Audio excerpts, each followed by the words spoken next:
नमस्कार मित्रांनो, पुन्हा एकदा नवीन ब्लॉगमध्ये आपलं सर्वांचं स्वागत आहे. आणि आज आम्ही चाललेलो आहे पुण्यावरून गावाकडे. तर मित्रांनो, जाता जाता राळेगणसिद्धी हे गाव लागतं आहे आणि त्या ठिकाणी आम्ही आता सध्या पोचलेलो आहे. तर जाता जाता खूप सुंदर असे रोडच्या आजूबाजूने वातावरण ह्या उन्हाळ्यामधलं. आणि राळेगणसिद्धी असं गाव आहे की ह्या ठिकाणी आल्यानंतर असं वाटतं की सुंदर असा एक नवीन पुन्हा एकदा ब्लॉग बनवायलाच पाहिजे, कारण या ठिकाणी वातावरण तसं आहे. तर त्यामुळे तुमच्यासोबत आता पुन्हा एकदा काही मी ब्लॉगसोबत काही नवीन सीन मी तुम्हाला दाखवणार आहे. आणि या गावामध्ये मंदिरंही खूप सुंदर असे मंदिरं देखील आहेत.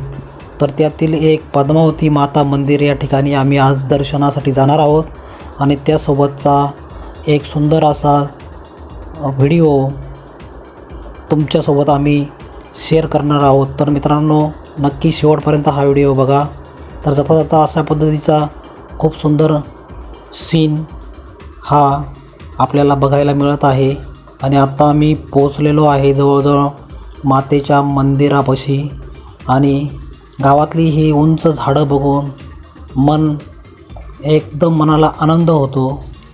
अशा पद्धतीने आता आम्ही मातेच्या मंदिराच्या गेटच्या समोरच आलेलो आहे आणि आतमध्ये आता एंट्री केलेली आहे. तर अशा पद्धतीने हा सुंदर सीन आहे या मंदिराच्या प्रांगणामध्ये. आणि उंच असं हे वटवृक्ष या ठिकाणी आहे. भरपूर जुनं झाडं आहेत या ठिकाणी आणि त्यामुळे वातावरण खूप सुंदर आहे. आणि या ठिकाणी अण्णांनी खूप सुंदर असं मंदिराची या ठिकाणी डेव्हलपमेंट केलेली आहे.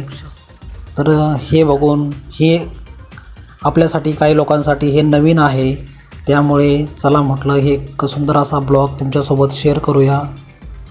आणि या ठिकाणी पद्मावती मातेचं मंदिर हे एक जागृत देवस्थान म्हणून ओळखले जाते.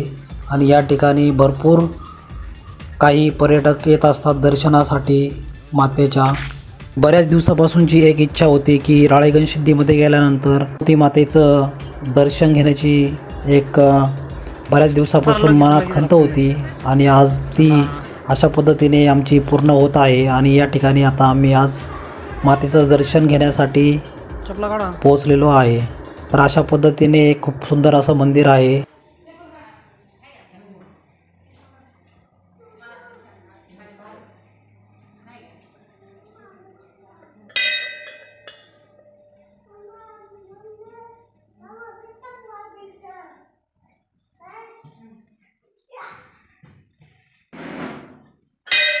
जय माता दी.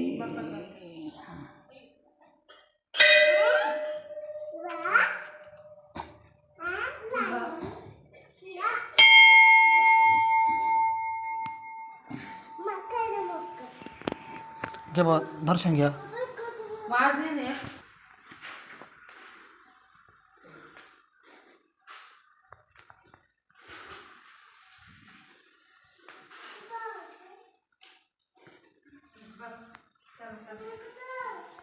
चला इकडे घ्या दर्शन.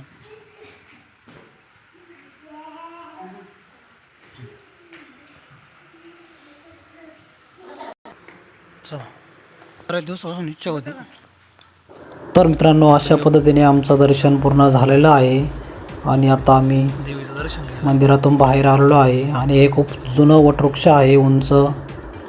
अशा पद्धतीने मंदिराच्या आवारामध्ये खूप सुंदर असं मंदिर या ठिकाणी.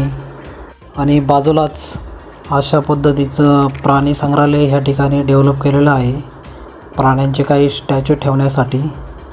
तर सध्या काही त्या ठिकाणी काही प्राण्यांचे स्टॅच्यू नाही आहेत, पण बांधून ठेवलेलं आहे. मित्रांनो, अशा पद्धतीचं हे खूप सुंदर असं वातावरण या ठिकाणी पद्मावती माता मंदिर या ठिकाणी.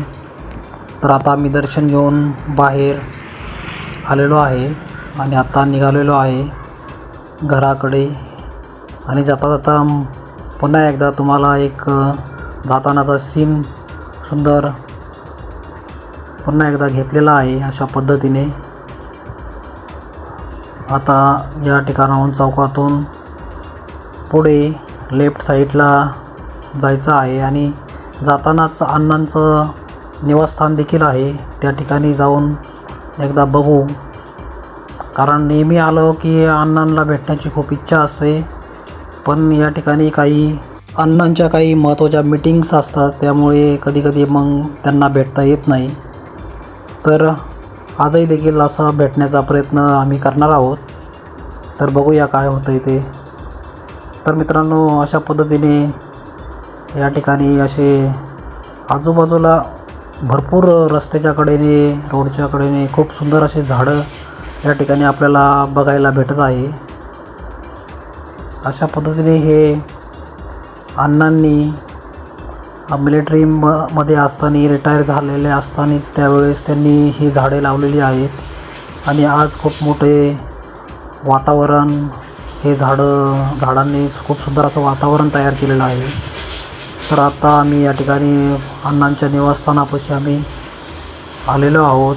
इकडे हॉस्पिटल्स आहेत लोकांसाठी, चांगल्या पद्धतीने या ठिकाणी दवाखान्याची व मेडिकल सर्विस उपलब्ध आहे अशा पद्धतीने.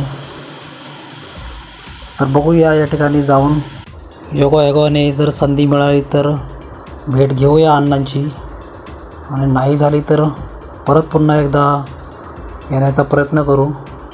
आणि आज या ठिकाणी भरपूर 4 व्हीलर गाड्या दिसत आहेत.